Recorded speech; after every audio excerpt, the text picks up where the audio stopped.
Assalamualaikum warahmatullahi wabarakatuh.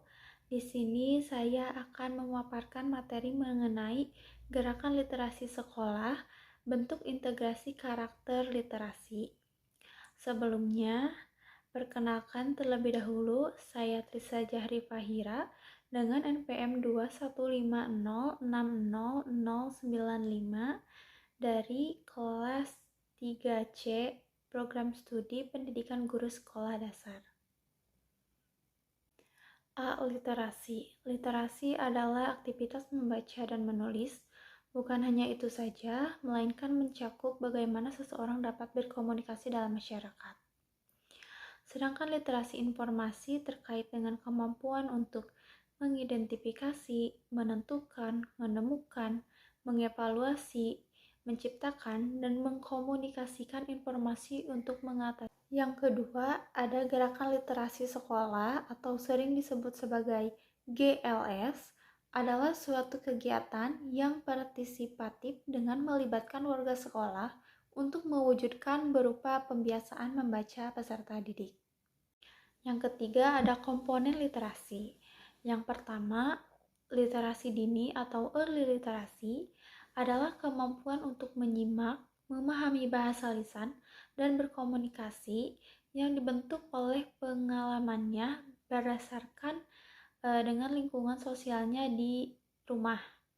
Yang kedua, literasi dasar atau basic literasi adalah kemampuan untuk mendengarkan, berbicara, membaca, menulis, menghitung, dan yang lain-lain berdasarkan pemahaman dan pengambilan kesimpulan pribadi. Yang ketiga, literasi perpustakaan atau library literacy, yaitu memberikan pemahaman cara membedakan bacaan fiksi dan non-fiksi, memanfaatkan koleksi referensi dan periodikal.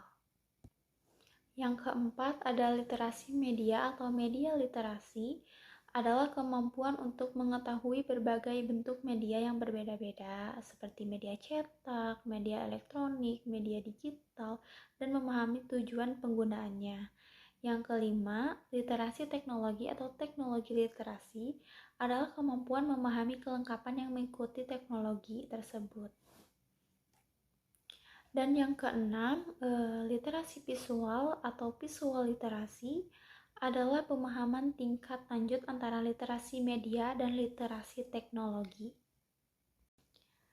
Yang keempat, ada gerakan literasi sekolah atau GLS dan penumbuhan budi pekerti. Seperti pada peraturan Kemendikbud tentang penumbuhan budi pekerti dalam nomor 23 tahun 2015, implementasinya yaitu pelibatan publik, yang diharapkan dapat menciptakan ekosistem sekolah yang literat agar budi pekerti peserta didik dapat tumbuh dan berkembang dengan baik. Yang kelima, ada tahapan pelaksanaan GLS atau gerakan literasi sekolah. Yang pertama, pembiasaan kegiatan membaca yang menyenangkan di ekosistem sekolah. Yang kedua, pengembangan minat baca untuk meningkatkan kemampuan literasi. Dan yang ketiga, pelaksanaan pembelajaran berbasis literasi. Dan yang terakhir, yang keenam, fokus dalam tahapan kegiatan literasi sekolah. Yang pertama, pembiasaan, yang kedua, pengembangan, dan yang ketiga, pembelajaran. Sekian materi yang dapat saya sampaikan. Mohon maaf apabila banyak kesalahan atau kekurangan. Wabillahi taufiq wal hidayah. Wassalamualaikum warahmatullahi wabarakatuh. Terima kasih.